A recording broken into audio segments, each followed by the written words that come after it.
Hi, friends. I'm Nicole Meline. Welcome to this meditation, which accompanies the last episode of Alter, episode 10, which is called What's Fueling You? Take a deep breath. Slow exhale.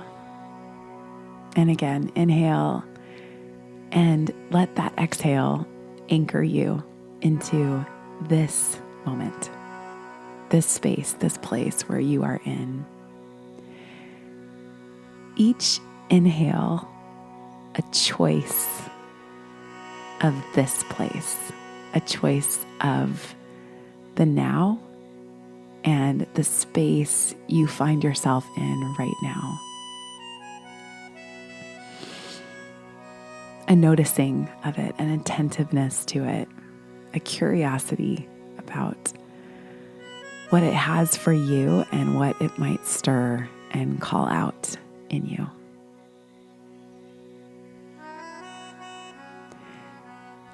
So begin to breathe in a rhythm that slows you down and again really anchors you into this moment and this space and this time.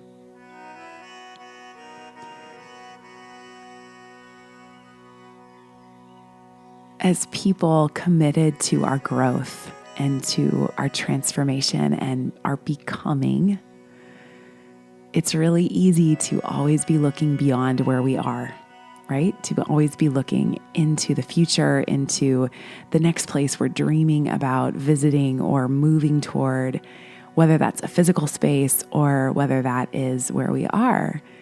And it's a gift and a virtue to have a sense of dissatisfaction that actually stirs you toward improvement, right? So that's the positive side, maybe, of a lack of contentment, is the ability to notice what can be improved. What do we want to grow beyond? What do we want to cultivate?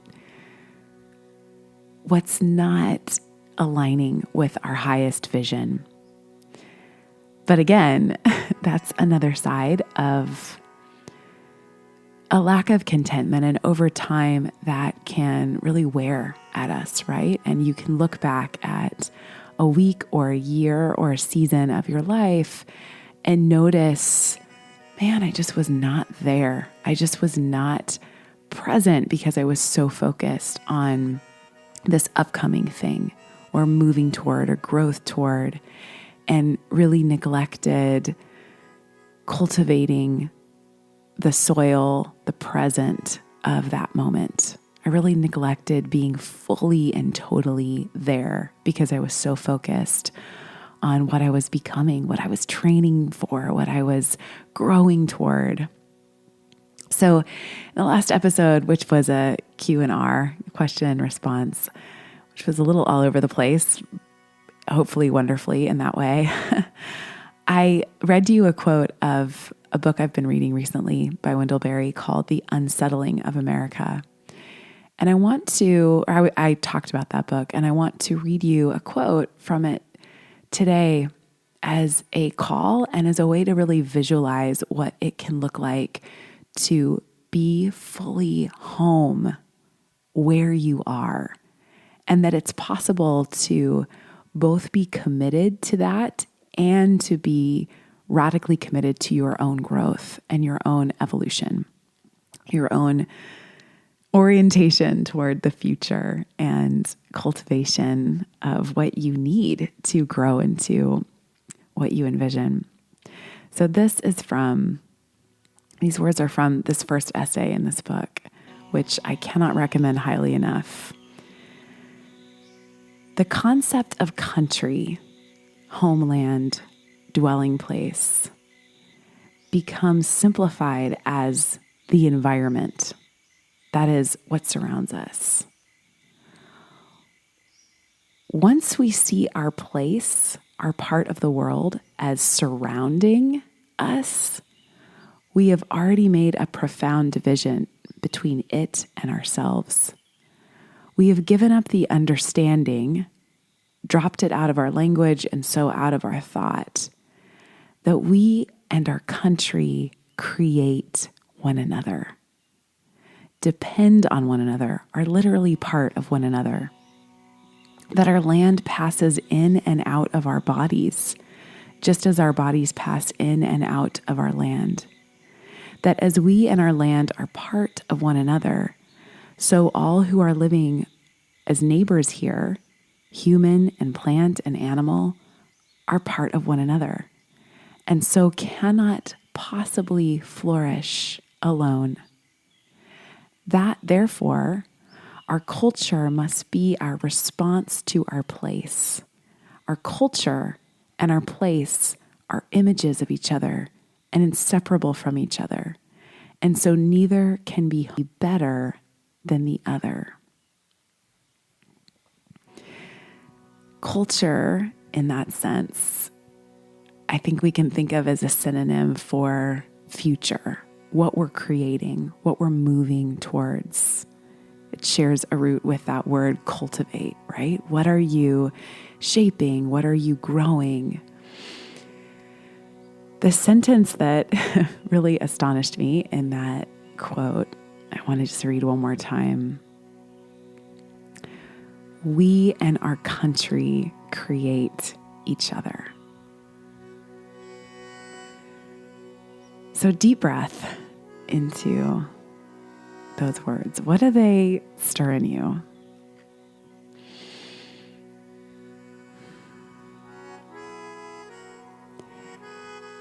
So as with your breath right now, you are settled in, you are rooting in to your life, your here and now today, the coordinates of it, the relationships of it, the texture of it.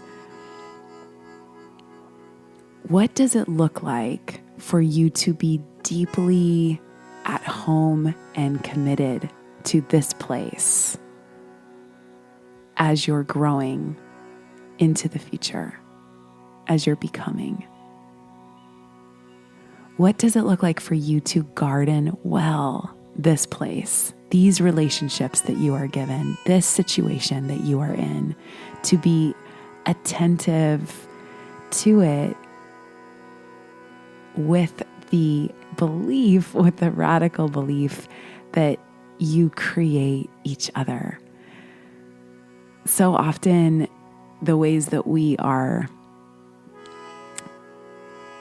dissatisfied with our current situation has to do with this underlying belief that we can't really affect change. So we need to move beyond it or ignore it or just not let it affect us, right? The relationships that we might be in that are challenging, the environment that we might be in that's challenging, and it can just be this cause of frustration. And so our perspective is we need to just be elsewhere. We need to just move beyond and grow beyond, versus that radical sentence, we create each other.